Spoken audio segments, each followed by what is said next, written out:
Hey, so welcome to part 2. So in part 1, we talked about this idea of connecting to needs, and that what nonviolent communication does is it helps us develop a relationship with needs and helps us move from judgment to needs and from feelings to needs. And in this needs awareness, this is where we have more connection with people. So why don't we all just do this?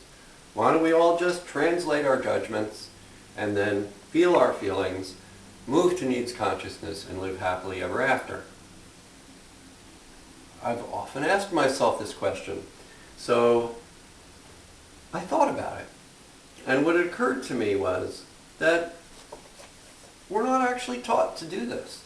In fact, we're taught to believe that this is how to do business as a human, and that this concept of feelings and needs is not really that well offered to us. It really wasn't taught to us.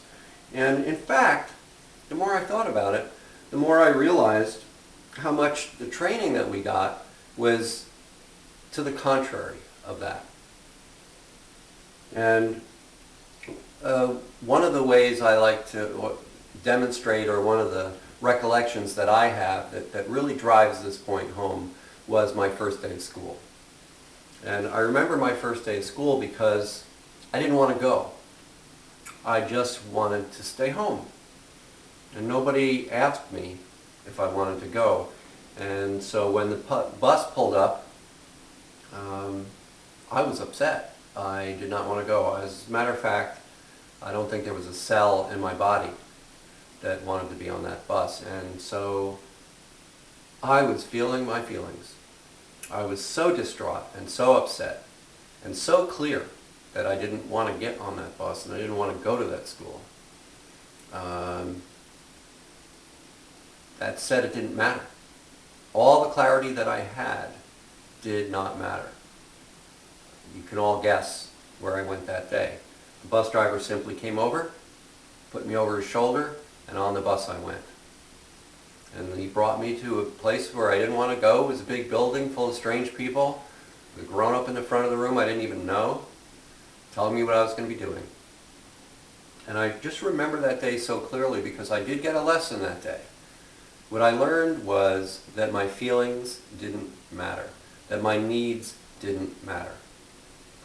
And in that world, feelings were not something I wanted to feel. And so over time, I learned not to feel them, or not to, even though they were there, I learned to ignore them. And, I think about this. There's so many instances like this in our lives. For example, when we were young and in school, when did we eat lunch? When that bell rang, right, at lunchtime. And how much did we eat? Generally, we were encouraged to eat what was on our plate. Most of us have heard the term, finish your plate, right, that phrase. And then, when did we go to bed? We went to bed at bedtime. Now, I'd like to be clear, just take a moment here and just be very clear. I don't think my mother did anything wrong. The bus driver wasn't a bad guy. I don't hate my teacher. I don't hate the lunch ladies. I don't want to make like I'm complaining here or thinking that anybody did anything wrong. But what I do want to recognize is what I learned in my upbringing. What are the lessons that I got about my feelings and my needs? Mainly the message or the lesson that I got was that feelings were nothing but a source of pain. And it really wasn't worth it to feel them. And my needs didn't really matter that much. So focusing on them didn't really help me very much. So back to our education, right? We ate at lunchtime, we ate dinner at dinner time, and we went to bed at bedtime. So the feelings that we learned to ignore were hunger, fullness, being tired, and most of us wake up by an alarm. So rested is no longer an issue.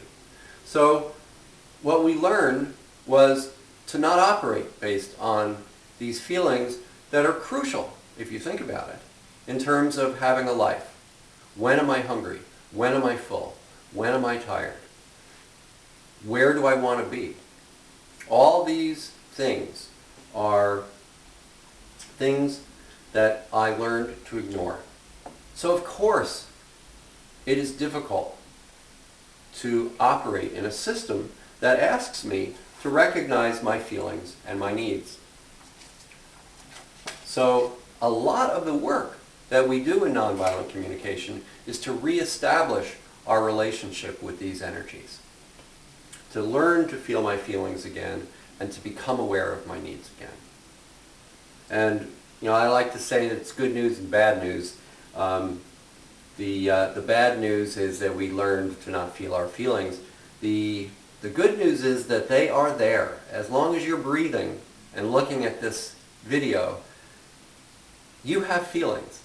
There's no such thing as not having feelings or not having needs.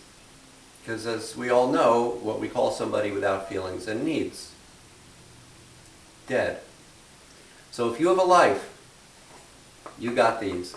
And if you got these, you have a way to get to more connection. So that's what nonviolent communication does. It helps us work with these energies, right? What I like to call life energies, and use them to guide ourselves through life in a way that doesn't include these judgments or doesn't depend on these judgments. It translates these judgments and turns them into forms that are more connecting, create more harmony and more connection with ourselves. So that's part 2. Thank you.